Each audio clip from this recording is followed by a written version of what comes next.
네, 어제는 원팀 회동, 오늘은 지사직 사퇴와 예비후보 등록, 그리고 내일은 대통령과의 회동이 연달아 이어지고 있습니다. 이재명 경기도지사, 전 경기도지사가 됐네요. 이재명 후보의 대선 행보 관련해서 남영희 전 이재명 캠프 대변인 연결되어 있습니다. 안녕하세요. 네, 안녕하세요. 네, 아, 네. 전이네요. 네. 전부 다 전이네요, 이제. 네. 네. 그 이재명 후보 어제 이낙연 전 대표와 만나 원팀 회동 가졌습니다. 근데 말들이 있어요. 공동선대위원장이 아니라 상임 고문을 맡기로 하셨다. 이거 조금 외곽에서 지원하는 거 아니냐. 그리고 또 국민의힘 쪽에서는 아예 그건 뒷방 늙은이들이나 하는 일이다라는 취지로 이야기를 했어요. 어떻게 그 상임 고문을 맡은 이유, 그리고 어떤 역할을 하실지 어떻게 보고 계세요?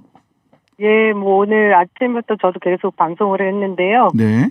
특히나 국민의힘에서 계속해서 원팀에 방해되는 뭔가 꼬투리를 잡고 싶어서 네네. 많은 얘기들을 하고 계신 것 같습니다. 근데 네. 우선 이재명 후보 측에서는 이낙연 후보 전 후보님께 선대위원장을 부탁을 드린 게 맞고요. 네. 이낙연 전 대표님은 상임 고문 역할을 하겠다 하셨고 사실 이낙연 전 총리님한테 이 직함이 뭐가 그렇게 중요하겠습니까? 네네. 어떤 역할이든 그 직함과 관계없이 본인이 어떤 역할이든 돕겠다라고 말씀해 주셨고 어제 그 차담 전에 지지자들을 향한 메시지에서 내가 네. 그 힘든 모든 마음들 다 어루만지면서 가겠다 이런 말씀을 주셨거든요. 네. 그것이 중요하고 또 하나의 핵심은 그 회담을 통해서 하신 말씀이 신복지 정책, 이낙연 후보께서 내놓았던 신복지 정책을 잘 구현해달라 이 말씀을 하셨고요. 네네. 이재명 후보는 그 신복지 정책을 본인이 직속위원회를 두고 챙기겠다라는 얘기를 했습니다. 이것으로 이 원팀의 방향이 민주당의 승리로 가는 정책적 대안까지 함께 하겠다라는 중요한 말씀을 하셨기 때문에 뭐 원팀의 뭐 어떤 직함의 문제 이런 것은 제가 볼 때 아주 지역 말단적인 이야기일 뿐이다 그렇게 말씀드릴 수 있습니다. 네. 자, 어쨌든 지금 보니까 그 후보 간의 만남이 있었고 그 다음에는 이제 지도자들, 흔히 이야기하는 이제 국회의원들이나 또는 뭐 국회의원이 아니더라도 민주당의 리더들이 힘을 모을 수 있는, 각 캠프에 있었던 리더들이 힘을 모을 수 있냐. 그다음에 마지막으로 화학적 결합은 지지자들 간의 화학적 결합일 텐데 여전히 지지자들에게 화학적 결합이 될 수 있겠느냐라는 의구심은 있어요. 이거 어떻게 해소할 수 있습니까? 네, 그 부분은 저도 어제 그 안국동 주변에 이제 나오셨던 지지자분들의 조금 시끄러운 부분이 분명히 있는 걸 저희가 목격을 했지 않습니까? 그러니까 경선 없이 원팀 없다. 예. 4.4.5입 철회하라. 이런 구호를 막 외치셨어요. 저는 이 여지는 조금 더 시간이 필요하다고 생각이 들고요. 그런데 이것이 이제 후보자와 또 그 캠프에 합류했던 의원단 그리고 그 뭐 정치인들은 사실 화학적 결합이라는 것이 경선이 치열할수록 또 그것이 끝나면 곧바로 결합이 되는 것이 기본 생태계거든요. 하지만 그 당원이나 그의 참여를 했던 그 자신의 정치적 가치관을 투영했던 정치인에게 투영했던 지지자들은 사실 이 앙금이 굉장히 오래 가기 때문에 저희가 그 각 캠프마다 네거티브가 심해질 때마다 걱정들을 많이 했던 부분입니다. 하지만 뭐 치열했던 그 경선 과정만큼 또 후유증이 지금 많이 남아있는 것을 저희가 확인을 했고요. 근데 이 과정은 제가 볼 때는 이재명 후보와 그리고 당이 선대위를 꾸려서 좀 더 정성을 기울일 수밖에 없다. 그리고 조금 더 시간이 걸릴 것이다. 결국에는 문재인 정부의 성공과 그리고 민주정부 4기로 갈 때 함께 뭉쳐야 되는 그 대의를 제공하는 것이 결국 그 분들의 마음을 어루만질 수 있는 길이 아닌가 그렇게 생각합니다. 아니 근데 이제 일부에서 보면 실은 뭐 이낙연 후보의 지지자들 중에서 일부는 이낙연 후보의 정책이나 리더십이나 이런 거가 좋아서 이낙연 후보를 적극적으로 지지했다기보다는 그냥 이재명 후보가 싫어서 뭐 이랬던 거 아니냐. 그런 사람들은 원팀의 대상이 아니지 않느냐라고 하는 또 이재명 후보 측 지지자들의 이야기도 있어요. 이런 부분은 또 어떻게 이재명 후보 측 지지자들에 대해서도 뭔가 설득하거나 이래야 될 그 과제가 남아 있을 것으로 보이는데 어떤가요? 물론 그렇습니다. 저는 그 지금 말씀하신 모든 내용이 다 결국은 대한민국에 계신 유권자들이시거든요. 그것이 민주당 지지자이든 아니든 저희가 결국은 뭐 중도 우리 당 지지자가 아니었던 분들도 저희가 외연 확장을 해야 되고 중도층을 다 끌어들이고 결국 대선 승리로 함께 가야 되잖아요. 네. 이 부분에 있어서 이재명 지지자였거나 이낙연 후보의 지지자였거나 이것은 지금의 상황에서는 중요한 문제가 되지 않고 네. 결국은 대한민국이 미래 비전을 어떻게 제시하고 함께 발전해 나가고 내 삶이 더 나아질 수 있는 방향으로 대의를 제공하는 것 그것이 제가 볼 때 가장 큰 역할을 할 것이라고 봅니다. 근데 네. 결국 뭐 감정적으로 계속해서 대립해 나가는 부분은 누구도 뭐 그것을 설득해내는 작업이라는 게 뭐 개인적으로 이렇게 스킨십을 강화한다 저는 그런 해법은 있을 수 없을 것 같거든요. 네. 그래서 예 앞으로 남은 기간이 저희가 대선 기간이 한 5개월 채 안 되게 남아 있잖아요. 네. 그 선거 운동 기간을 통해서 국민들에게 호소하고 절박한 우리 대한민국의 앞길에 대해서 논의를 하는 방법밖에 없지 않겠습니까? 네. 자, 스킨십만으로는 해결이 안 된다. 대의 명분을 분명히 하고 차분히 노력을 해야 된다. 이렇게 좀 그럴 것 같아요. 예, 읽힙니다. 자, 다음에는 이제 오늘 경기도지사직을 물러나셨어요. 그리고 예비 후보 등록하신 거죠? 오늘 예비 후보 등록까지 한다고 말씀을 들었던 것 같은데. 그렇습니다. 예. 그러면은 이제 본격적으로 내일은 대통령과 회동을 하시고 본격적으로 선대위 구성 이거 언제까지 11월 초 다음 주인데요. 11월 초면 다음 주면 선대위 구성되는 겁니까? 물론 선대위가 100% 만들어져서 출범하지는 않죠. 1차, 2차, 3차 계속 확장이 돼 갈 텐데 다음 주 초에는 어쨌든 큰 그림이 나오는 건가요? 저희가 10월 10일 날 결국 더불어민주당 대통령 후보를 선출을 했고 네. 이후에 지금 뭐 대장동 국감이라고 하는 이재명 지사의 국감이 또 한 차례 있었잖아요. 그렇죠. 그리고 어제 이제 이낙연 후보와의 회동으로 저희가 그동안 누리지 못했던 컨벤션 효과에 이제 첫 저는 발을 내딛었다고 생각을 하고요. 네. 그리고 또 내일 대통령님과의 이재명 후보와의 회동으로 또 한 번 원팀의 구상이 이제 더 많은 국민들에게 각인이 될 거라고 생각합니다. 네. 이 점에서 저희가 10월 10일 그 후보자가 당선 결정되면서부터 지금까지 당 주도로 이 선대위가 구성되기 하기 위한 준비들을 계속 해오고 있는 걸로 알고 있고요. 네네. 이 시점은 제가 볼 때는 결국 국민의힘이 또 국민의힘 쪽에서 11월 5일 선출하는 11월 5일이 결정되는 날이지 않겠습니까? 네네. 거기에 맞불을 놓는 전략으로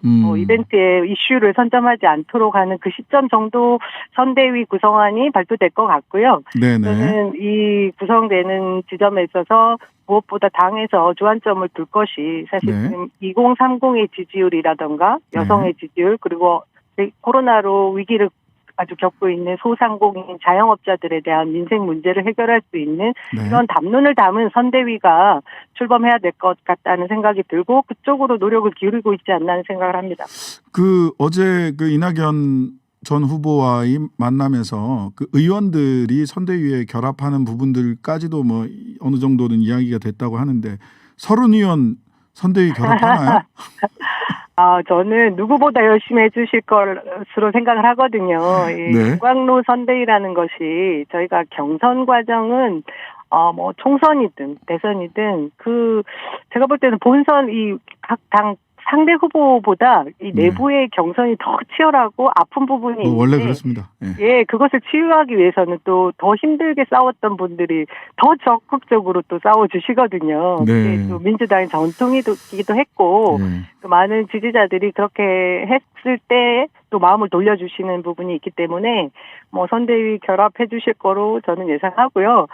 꼭 우리 서른 의원님뿐만 아니라 뭐 정세균 후보 측에서 또 이렇게 말씀해 주시는 대표 의원님이나 또 추미애 우리 전 장관님 뭐 여러분들이 중요한 역할들을 해 주실 거로 믿고요. 그 부분들을 다 녹여내는 선대위가 발족하지 않을까 싶습니다. 네, 국민들은 서른 의원이 뭐 하시나 굉장히 궁금해하실 것 같아서 제가 여쭤봤습니다. 원희룡 전 제주도지사 원희룡 후보라고 예비 후보라고 하겠습니다. 원희룡 예비 후보의 부인이 어느 지방 언론사 유튜브에서 출연을 해가지고 이재명 주사를 두고 소시오패스다. 정신과 쪽으로는 안티소셜이다. 그쪽에서 질문을 하시는 분이 야누스 같다. 그랬더니 야누스가 아니라 정신과 쪽으로는 소시오패스다. 안티소셜이다. 이렇게 얘기했어요. 이거 어떻게 받아들이고 계십니까? 저는 그 발언이 나오고 언론에 보도되고 나서 굉장히 충격을 받았는데요. 지금 이제 두 가지 정도의 문제점이 있습니다. 첫 번째는 그 일반적인 보통의 사람이 제1여당, 그러니까 우리 여당의 대통령 후보를 그렇게 비방을 했다라는 것도 문제가 되겠지만 네. 그분이 정신과 의사 전문이잖아요. 네, 그렇습니다. 그렇기 때문에 이것은 명백하게 의사 윤리에도 어긋나는 일이라고 의사협회에서도 경고를 했다고 하고 본인도 네. 사과했다라고 얘기하지 않습니까? 네. 이 부분이 굉장히 위중했다 저는 생각을 하고요. 또 하나는 그동안 대통령 후보끼리는 서로 비방을 하고 네거티브도 하고 격화되는 얘기들을 할 수 있는 상황들이었지만 네. 후보의 부인이 이렇게 상대 후보에 대해서 본인 심각한 등판. 네거티브, 본인 등판하는 경우는 거의 없었습니다. 저는 이 부분에 있어서 국민 정서를 건드리는 정서법을 위반했다. 그렇기 때문에 결국 원희룡 후보에게 결코 좋은 영향을 미치지 않을 것이고 오히려 악영향을 끼쳤을 것이라고 저는 보죠. 예. 네.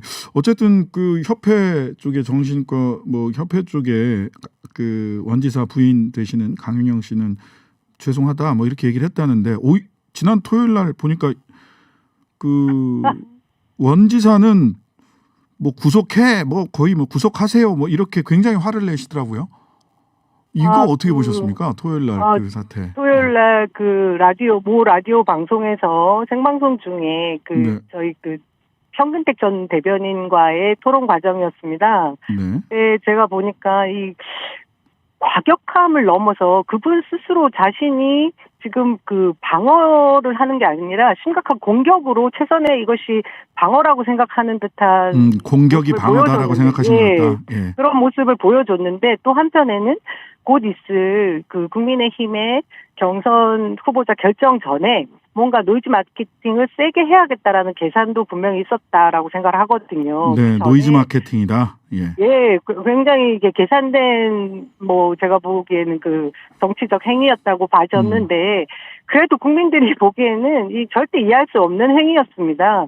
그 부인에 대한 문제에서 그 후보자 비방에 관련된 부분도 공직선거법에 있어서 후보자가 직접 해당되는 것이 아니면 고발할 수 없다라는 본인도 법률가 출신이면서도 허위 사실을 얘기하는 부분도 그랬고요. 네. 또 그 자리에 같이 토론 대상이었던 현근택 전 대변인을 그 담당 PD가 잠시 나가서 비켜 있으라고 한 상황인데도 의자에 대고 마치 자신의 분노를 다 표출하는 그 상황들이 저는 이게 아무리 대선 국면에 되면 이게 평범하고 멀쩡하던 사람들도 약간 이상해진다라는 말씀을 하신 분이 있었는데 그런 상황이라고 해도 이 상식선을 넘어서는 모습이었거든요.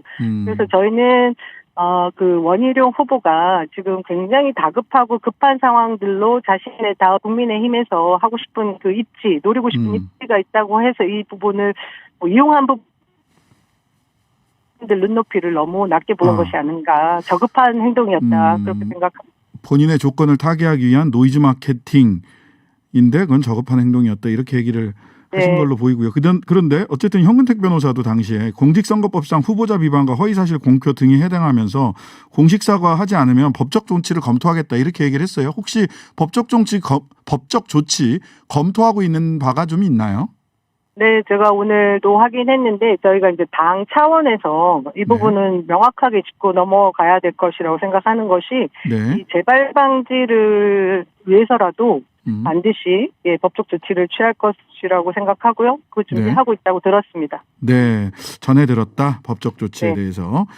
자, 그 원희룡 후보는 어쨌든 그 연장선에서 로 보이는데 이재명 후보 대장동 도시개발사업 관련 배임 의혹이 될 수사요구서 국정감사에서 위증했다. 범죄이익 환수를 위한 고발장 직접 제출했습니다. 이것도 같은 맥락에서 지금 파악을 하고 계시는 건가요? 노이즈 마케팅이다?